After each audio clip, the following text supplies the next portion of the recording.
Horror story. It started out innocently enough. Just one of those mundane, restless Saturday afternoons where you find yourself looking for something, anything, to break the monotony. The neighborhood was quiet, the sun low on the horizon, casting an orange glow that made the long shadows of the trees sway like eerie fingers on the ground. I had been out for a walk, needing the fresh air, but even that felt tedious. That's when the idea came to me. I don't know why, but something about the empty stretch of lawn across from my house always unnerved me. It was perfectly maintained, no stray weeds, no toys left behind by kids. Just green, flat, and utterly silent. For years I had passed by it without a second thought. But that day I couldn't shake the feeling that there was something about that place that demanded attention. The sort of gnawing in the back of your mind that you just can't ignore. Before I knew it, I was back at my house, rummaging through the garage for my old camera. I found it tucked away in a dusty box, almost forgotten but still functional. I checked the battery, grabbed a tripod, and made my way back to that lawn. The idea was simple. Set up the camera, let it record through the night, and check in the morning. See if anything unusual happens. Maybe I'd catch a stray animal or some neighborhood pranksters. Honestly, I just wanted to satisfy that lingering feeling of unease, to put my mind at rest. I set the camera up facing the center of the lawn, adjusting the focus until everything seemed just right. It clicked into place, the steady red light indicating it was rolling. A part of me felt silly, like I was overreacting to nothing, but I couldn't shake the weird feeling in my gut. I left it there and walked back home, glancing over my shoulder once, half expecting to see someone standing there watching me. But the lawn was just as empty as before. That night, sleep came slowly. I lay in bed, the dark pressing in around me, but my mind kept drifting back to the camera. What if I did see something? What if this was just a colossal waste of time? I finally drifted off, still unsure. Morning came, but I woke up later than I'd planned.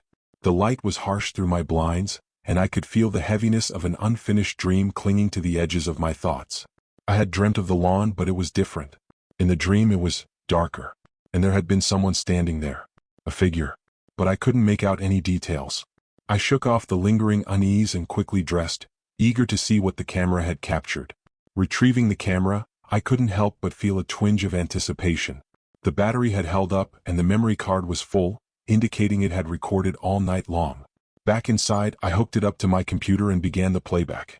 At first, it was exactly what I expected. Nothing. Just hours of the lawn, bathed in the faint glow of streetlights, with the occasional passing car or shifting tree. But then, around 2:30 in the morning, something happened. At first, it was subtle, a faint flicker at the edge of the frame like the camera had momentarily glitched. I leaned in, squinting at the screen. The flicker came again, more pronounced this time. And then, I saw him. A man. He stepped into view, slowly, deliberately, his movements so precise it sent a chill down my spine. He was tall, dressed in a perfectly tailored black suit. But what really caught my attention, what made my heart pound in my chest, was the mask. A ram's mask with twisted, curling horns that jutted out grotesquely from the sides of his head. The mask was white, almost bone-like, contrasting sharply with the darkness around him. He stood there, motionless, facing the camera for what felt like an eternity. The air seemed to still in the room as I watched, my skin prickling with cold fear. And then, without warning, he tilted his head, just slightly, as if acknowledging the camera. As if he knew I was watching. I froze. My throat was dry, my mind racing with questions. Who was he? Why was he standing there in the dead of night, staring into my camera like he knew I'd be the one watching it? My heart thudded painfully against my ribs as I kept my eyes glued to the screen. The man in the ram mask stood there for a long time, unmoving, unblinking. And then, just as suddenly as he had appeared, he turned and walked out of the frame, disappearing into the shadows at the edge of the lawn. For a moment I just sat there, staring at the screen. My mind couldn't process what I had just seen. The recording continued, but nothing else happened. The lawn was empty again, as if nothing had ever been there. I replayed the footage several times, my hand trembling on the mouse. Each time, the man appeared at 2:30, and each time he stood there, silent, still, until he walked away. Every time it felt more disturbing, more real. I didn't know what to do. Part of me wanted to erase the footage, pretend I had never seen it. But another part of me, the part that was drawn to that lawn in the first place, needed to know more. What the hell was he doing there? And why did I feel like he was waiting for me? I woke up the next morning with a pit in my stomach, the remnants of that unsettling video still fresh in my mind. I couldn't stop thinking about the man in the mask. The way he'd stood there, perfectly still, as if he knew I'd be watching. I replayed the footage at least a dozen times, hoping, desperately, to find some clue I'd missed, some logical explanation that would turn this whole thing into nothing more than a bizarre coincidence. But there was no explanation. Only that haunting image of the figure in the ram's mask, those twisted horns gleaming in the streetlight, his head tilted in silent acknowledgement. Like he was mocking me. By midday the anxiety became unbearable. I had to retrieve the camera, maybe check the surrounding area, see if there were any footprints or evidence that might shed some light on what the hell was going on. I threw on a jacket and headed out, the cold fall air biting at my skin as I crossed the street to the lawn. The camera had been placed in the middle of the open space, directly facing the streetlight. I'd set it up myself the day before, there was no mistaking its location. I quickened my pace, half expecting the eerie figure from the video to be standing there again, watching me. But when I reached the spot where I'd left the camera, it wasn't there. I stopped, confused, my eyes scanning the patch of grass. There was no sign of it, no tripod, no equipment, nothing. It was as if the camera had just vanished into thin air. I spun around, looking in every direction, half expecting to see it knocked over by the wind or stolen by some passerby, but the lawn was deserted, eerily still. A low hum of panic began to rise in my chest. I was sure I had set it here, right here. I knew it. I crouched down, running my hand over the cool, damp grass, searching for any sign that the camera had been there. The earth beneath me felt undisturbed, no footprints, no indentation from the tripod legs. It was like the ground had swallowed it whole. Suddenly, movement at the edge of the lawn caught my eye. I stood up sharply, my heart hammering in my chest as my gaze snapped toward the tree line at the far end of the property. There, standing just beyond the trees, was the man. The man from the video. The one with the ram's mask. I froze. He was just standing there, motionless, half shrouded in shadow, but the mask, those twisted horns and blank eyes, were unmistakable. He seemed taller in person, more imposing, and something about the way he stood so still unnerved me to my core. My breath caught in my throat as I realized he was holding something. The camera. He held it out in front of him, the tripod dangling from one hand as though it weighed nothing at all. He tilted his head, just like in the video, and for a moment we locked eyes, or at least I imagine we did, though I couldn't see his beneath the mask. My skin prickled, every instinct telling me to run, but I was rooted in place, unable to tear my gaze away from the horrifying figure standing so calmly in the distance. Then, slowly, deliberately, he began to move. He walked with the same eerie precision I had seen in the footage, his steps unhurried but purposeful. He didn't take his eyes off me as he moved toward a nearby stump at the edge of the clearing. I could feel my pulse racing, the hair on the back of my neck standing on end as I watched him.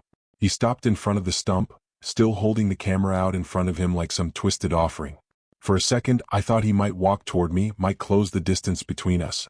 But instead, he placed the camera carefully on the stump, resting it there as if presenting it to me. And then, without a word, without a sound, he turned and walked away. I stood frozen for what felt like an eternity, watching as he disappeared back into the trees, swallowed by the shadows of the forest beyond. My legs felt like lead, but eventually I forced myself to move. I approached the stump cautiously, half expecting him to reappear from the woods or for something, anything, to leap out at me. But the air remained still, unnervingly quiet. The camera was sitting exactly as he'd left it. I hesitated before grabbing it, my hands trembling as I lifted it from the stump, inspecting it for any sign of tampering. It looked fine, exactly how I'd left it. No scratches, no damage. But the thought of his hands being on it, of him standing there in the middle of the night while I slept, made my skin crawl. I clutched the camera to my chest and hurried back to my house, glancing over my shoulder the entire time. But there was no sign of him. No sign of anyone. Back inside, I locked the door behind me, bolting it this time, and checked all the windows. The sense of unease was growing stronger by the minute. The rational part of my brain told me to call someone, to call the police, but what could I even say? That a man in a ram's mask was playing mind games with me? That he'd returned my camera after silently stalking my lawn in the dead of night? I'd sound insane. I spent the rest of the day trying to distract myself, trying not to think about the camera, about what had just happened.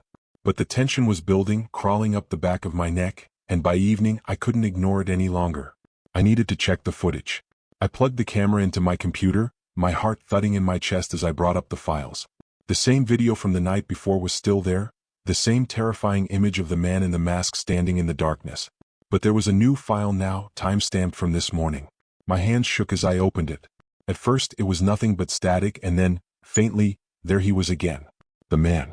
The video showed him walking up to the camera, his white ram's mask glowing eerily in the dim light. This time he was closer. Much closer. He looked directly into the lens, those blank eyes staring at me through the screen, and then he raised a finger to the mask's mouth. He was shushing me. I slammed the laptop shut, my heart pounding in my ears. This wasn't just some prank. This was deliberate, personal. He was playing with me, taunting me. I didn't sleep that night. I couldn't. Every creak of the house, every rustle of the wind outside had me jumping at shadows.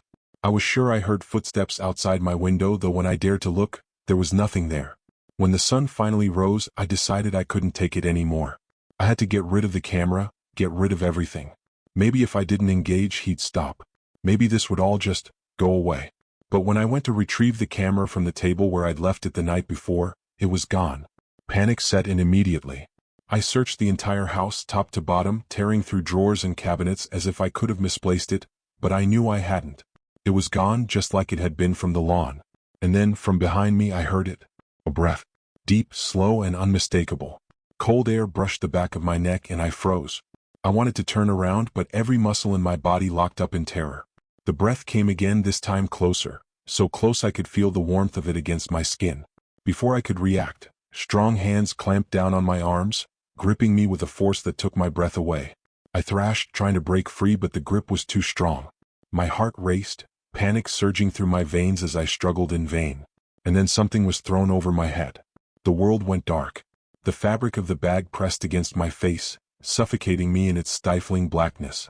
I screamed, but the sound was muffled, swallowed by the thick material. My hands were pinned, my body immobilized. All I could hear was the sound of my own ragged breathing, and somewhere beneath that, the faintest sound of someone else's breath, slow and deliberate, right against my ear. Then everything went silent.